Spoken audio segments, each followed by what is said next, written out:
ပိုပြီး productive ဖြစ်အောင်လို့ပိုပြီးအလုပ်တွေပြအောင်လို့ဒီ9ခုလုပ်ကြည့်လို့ရတယ်နော်အရင်ရိုးရှင်တယ်ဒါပေမဲ့တကယ်သုံးဝင်တယ်ကျွန်တော်တို့ကတော့တကယ်သုံးဝင်တယ်ပထမတစ်ခုကမနဲ့အရက်ထားတဲ့အခါမှာနှူးရနှက်တဲ့အချိန်ကို short ဟိုလှိမ့်လိုက်ဒီလှိမ့်လိုက်နဲ့တနား2နာရီလောက်အချိန်ကုန်နေဆိုရှင်ဒါသိအဆွမ်းပြေဘူးတနေ့ကိုတနာရီကုန်နေဆိုရင်တစ်လောက်နာရီ30ဖြစ်သွားပြီဒါတော်တော်များတယ်โอเคအဲ့တော့နှူးရနှက်တဲ့အချိန် short ဒုတိယဟာကကျတော့ social media မလို့ဖက်နဲ့သုံးနေဆိုရှင် social media သုံးတဲ့အချိန် short ကို social media မှာလှုပ်လို့ရတဲ့ solution တစ်မျိုးပေါ့ဒါကကျတော့ချိန်ဖြုံးတာမဟုတ်ဒါကကျအလုပ်လုပ်တာလေဒါပေမဲ့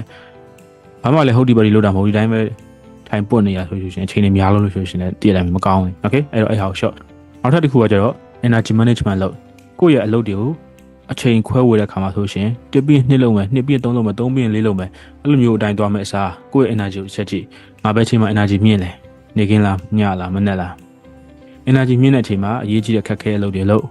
energy ကျနေတဲ့အချိန်မှာပုံမှန်အုံတော့တိတ်မတုံးရတဲ့အလုပ်တွေလုပ်အဲ့လိုလုပ်ချင်းအဖြစ်လည်းအလုပ်ပို့ပြီးပြီးတယ် okay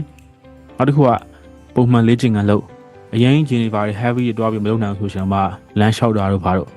အဲ့လိုမျိုးလုပ်ချင်းအဖြစ်ကျမကြီးပိုကောင်းတယ်ကျမကြီးပိုကောင်းတယ်ဆိုလို့ရှိရင်လည်းအလုပ်ပိုလုပ်နိုင်တယ်အလုပ်ကိုပိုအောင်ဆိုင်နိုင်တယ်ပိုအောင်ဆိုင်နိုင်တယ်ဆိုရှင်အလုပ်ပြီးရပိုမြင်တယ်ကိုယ့်ရဲ့အလုပ် quality ကပိုပြီးတော့ကောင်းတယ်နောက်တစ်ခုကတနေ့ရပြီးတော့တဲ့ခါမှာကိုလုပ်ခဲ့တဲ့ခါတွေကိုပြန်လဲဆန်းစစ်တဲ့ခါမှာဒီမျိုးကိုသုံးခုပြီးလို့ရတယ်ငါဒီနေ့လုပ်ခဲ့တဲ့အထက်မှာမှန်ခဲ့တဲ့အရာတွေဘယ်ဟာလဲမှားခဲ့တဲ့အရာတွေဘယ်ဟာလဲနှစ်ဖြန်ပိုကောင်းဘယ်လိုလုပ်မှလဲဒီမျိုးကိုသုံးခုပြီးလို့ရတယ် okay အဲ့တော့ပိုပြီး productive ဖြစ်အောင်လို့ပိုပြီးအလုပ်တွေပြီးအောင်လို့ဒီ9ခုလုပ်ကြည့်လို့ရပါတယ်အဲ့9ခုရပဲတစ်ခုကြိုက်ဆုံးတယ်ကိုမမကြီးဆိုတော့ကိုလုံနေတဲ့ဟာရှိရကိုတို့အရင်အောင်မှအလုပ်ဖြစ်တဲ့ဆိုရှင်လည်းကိုမမကြီးတော်လို့ရပါတယ် okay